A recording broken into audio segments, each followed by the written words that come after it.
What's up, guys? Welcome to Daily Dose of Reddit. This is your host, Zach, and today's subreddit is r/IDontWorkHereLady. This story's called, "A very bad day became a bit better when I borrowed him from the store. I had a bad morning, which was lifted a little by having some fun with a horrible customer. I went to a funeral this morning. It was sad in so many ways. Sad because he was a good friend. Sad because it was a suicide. Sad because only 10 people could attend, COVID-19. Sad because I couldn't comfort the family afterwards. I decided to go straight to the store after the service, so I was in my best suit looking a bit smarter than normal. It's a well-known UK supermarket based in Yorkshire. I'll call it Maryson's, which sounds nothing like its real name. I had only gotten 10 yards into the store when I heard an angry voice. I went toward the noise. The customer was on the BWS aisle next to a flavored gin display and leaning into the face of a staff member. "Well, it's on your website, so why isn't it on the freaking shelf?" The website is for online purchases. It doesn't mean it'll be in stock in every store." "Well, it should freaking say that on the website." "I think you'll find it does, sir." Loudmouth customer looks at the name badge. "Well, Kevin," a horrible mocking tone when he stressed the name, "you had better use those poofy little arms that can't stand to be touched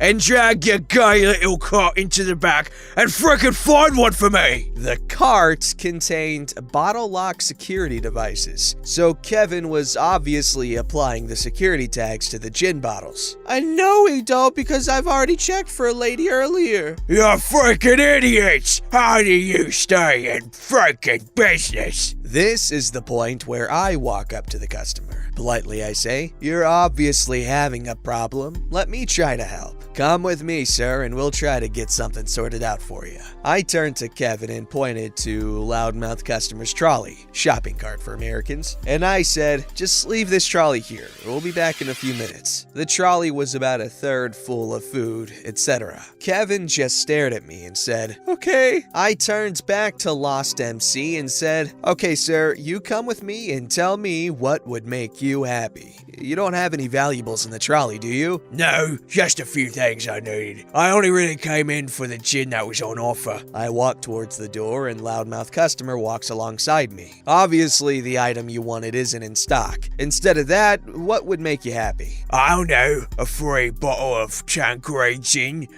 for all the stress and inconvenience." Tanqueray is on the expensive end for supermarket stock. We approach the door. Let me see what I can do. We have to go out of the store and back in through the side entrance. There's a strange one-way system because of Brovid. Just follow me. He followed me out of the store, past the customer channel set up for social distancing. He was grumbling all the way. "Maybe one bottle isn't enough. I had to deal with that spindly idiot shelf stacker back there. It took me ages just to get him to understand what gin I was after." We were about 35 yards from the entrance when I stopped him. "Let me stop you here. Let me explain the situation. You won't be receiving any compensation. The only reason I've walked with you this far out of the store is because you are using foul language in the store where there are children. You are abusive and homophobic to a staff member. There is a zero tolerance policy for any abuse, homophobia, or racism.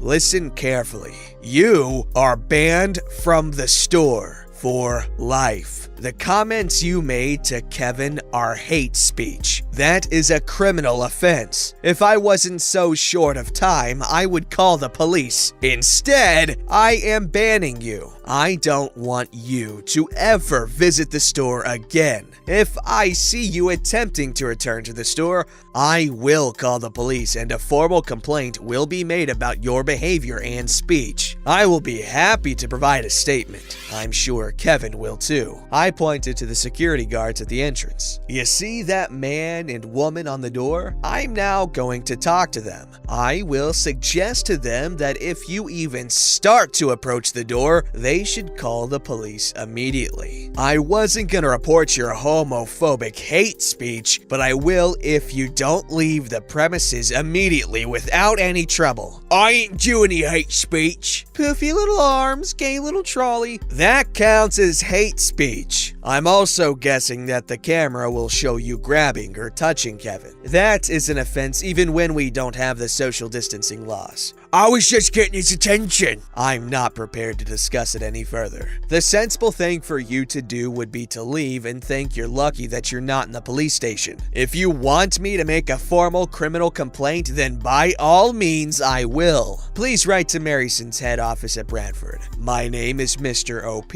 If you can't remember that, just ask them to speak to the store general manager. Make sure you give your full name and address on the letter so you can be identified. I strongly suggest you don't keep abusing shop staff. It's not tolerated anymore. Goodbye. I walked back to the security staff. I said, "That man over there," I pointed at him as he crossed the car park, "was abusing one of the staff. He's leaving, but you might want to be careful if he comes back." Okay, thank you. I didn't go back in. I stood at the door near the guards and watched a loudmouth customer drive away. Then I went to my car and drove off. I bought the tea bags and milk that I needed at another supermarket. I didn't want to go back into Maryson's in case a loudmouth customer came back and realized I don't work there. Or anywhere. I've never worked there. Retirement has turned me into a mischievous little bastard. Well, that's fun, keeps you busy, and saves stressed out employees from dealing with, the jerk of a guy. I can't really call him a Karen because he's a dude. You know what? Screw it. He's a Karen regardless. This story's called Dude Targets Me and Refuses to Believe I Don't Work at the Supermarket. This just happened as I was leaving the supermarket. As I told my hub about it, he suggested I posted while still fresh. Stopped there to pick up a dish sponge and half a gallon of milk. Ended up doing a full grocery shopping. Excited at the prospect of going home with one less task pending and more time to play Trove with my son, I walk my cart full of food to my truck. This is where the I Don't Work Here Lady mess began. The parking lot is fair-sized for the supermarket. I drive a Ford F-150, and because it is raised, I find it easier to park towards the back of the lot so I can avoid the risk of not seeing someone walk behind the truck or park in my blind spot. About halfway through the parking lot, a man, maybe early 50s, begins calling out to someone, and I don't pay it any attention since I am on the phone with a relative. The call was short, and I hung up on my relative a few seconds before reaching my truck. I then get my shoulder grabbed and pulled by the same dude who was making noise at the front of the parking lot.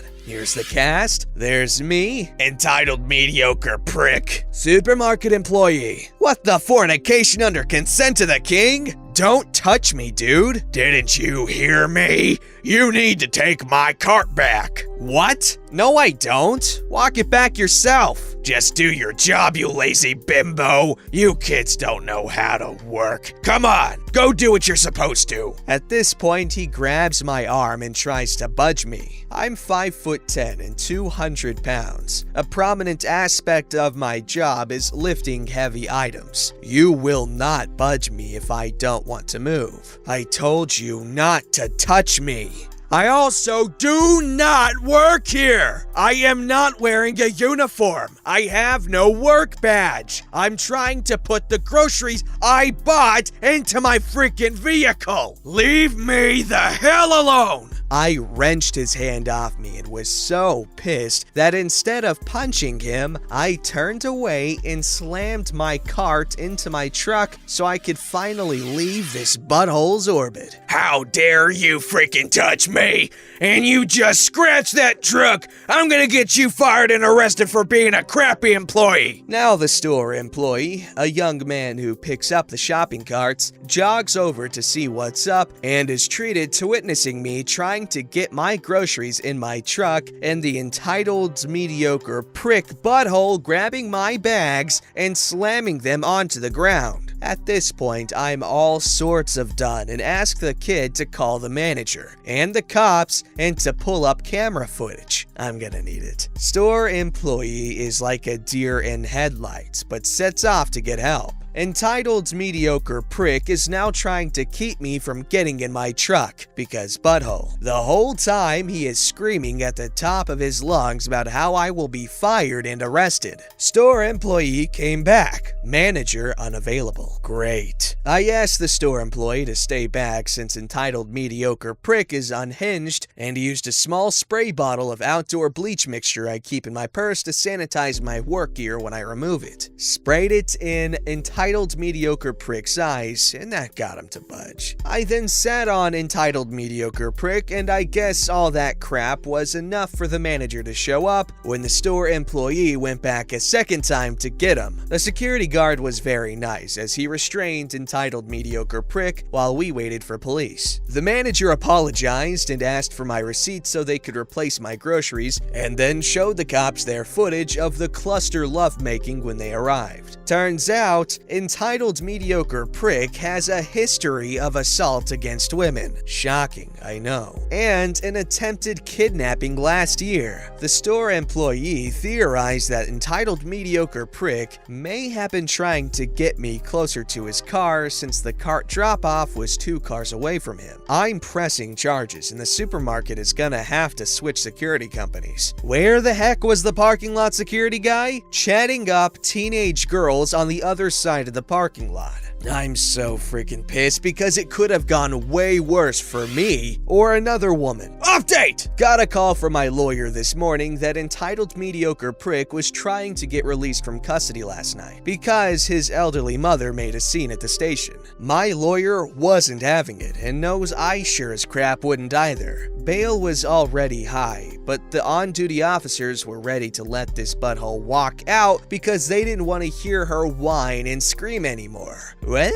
His ass will have to sit tight until Monday or Tuesday. I read through most of your comments. Thank you to those who have been supportive. I live in the Caribbean, not the 50 states. Pepper or wasp spray, guns are not options here. I'm black. I have to think 15 steps ahead before I defend myself and ask for help. It may cost me dearly. 5'10" and 200 pounds does not deter men from being crappy. I'm not muscular in a mainstream way, although some of those comments had me wheezing. I use bleach for work and for defense. If you choose to, I hope it helps. To those in the mindset that assume this is fake or overkill, I feel bad for the women in your life. The crap and danger they face, they might be facing alone because of that attitude. We'll update this coming week when we go to court. Thanks, guys. Oh yeah, do not mess around with parking lots late at night. They are no joke. Like, I've heard stories from people I know personally where they have straight up been attempted to be kidnapped. You get what I'm saying? There's attempted kidnappings going on where they are the intended kidnappee. Anyway, this occurred like in a parking lot when she was literally walking with her mom. And she was a teenager at the time, so like, this stuff's crazy. It happens all the time, unfortunately. So, yes, be careful in parking lots, especially at nighttime. Especially parking garages. Oh my god! This story's called Because I Do Work There. Not sure if this really belongs here, but it's tangentially related. About 12 years ago, a few years after I started working for the government in a very particular security agency, not part of the deep state, and I can't find anyone who is, I would stop at my neighborhood grocery store on the way home once or twice a week to pick up fresh items. During the winter, I would wear a long, dark overcoat atop my suit, as the fashion of the time, a black fedora. Me, being clueless as to how I looked, would happily complete my shopping. I took little notice of what went on around me. Fast forward about a month. As I am shopping, an older man wearing a manager name tag approached me. He asked if he could speak to me for a couple of minutes and then proceeded to show me around the store. I, still in an utterly clueless state, am confused when he begins to point out abandoned, half-filled grocery carts. After a few minutes, I stop him and asked what this is actually about. This happens rings every time you come in, and I think you're coming from your office. I nod, still confused. Haven't you heard what the customers are whispering? I shake my head, even more confused. They keep saying, Federales, and then get the hell out of here. I blink in complete bafflement. They think you're a federal officer here to arrest them. The light bulb in my head finally gets some juice and light spills through my brains and out my ears. I lived in an area with a large undocumented visitor population, and still do. Nice people. Coupled with the 3 initials emblazoned in white on a dark blue lanyard hanging around my neck. It all suddenly makes sense. I turned a little red in the face. Mind not coming in right after you get off work? Cause it takes us about an hour to round up all the carts and put the products back on the shelves. Ah, sure. Sorry about this. I didn't know. Oh, we know you didn't know. He didn't say it in a mean way, and we both chuckled a little. After that, I did not go shopping dressed in my office clothing. I got a free 6-pack of soda the first time I showed up on a weekday dressed in civilian clothes. The entire staff knew about me. That was a cute little story. It's really sad how a lot of these people are just trying to shop and they freak out at the sight of a government worker. Just goes to show how on edge a lot of families are constantly. This story's called Buy Me Dinner. My neighbor is a 70-something cat lady who will take me to lunch every other weekend in exchange for lifting all the cat litter and cat food at the pet store and then unloading it at her place. Last December, before everything, the store decided they weren't letting carts leave the building, so I took the first bunch of bags to the car and went back while she got the car started and pulled up to the doors. On the last trip inside, a Karen grabs my waist and snaps, "You're helping me next!" I give the, "Sorry, I don't work here" spiel, and she seems to absorb that I'm not wearing a polo and khakis and that I'm listening to music. This doesn't stop her though. "Well, you'll still help me anyway." And with the desperation of having held back a joke I'd wanted to make for years, I said, "You'll have to buy me dinner first," and left. I don't know why you'd hold that back from a 70-year-old lady. You'd be surprised. A lot of older ladies love an inappropriate joke every now and then, especially if it's about something you got going on between just the two of you guys. That's called an inside joke, and I'm sure she'd appreciate having one. Don't forget to like, subscribe, and hit that bell to never miss an episode.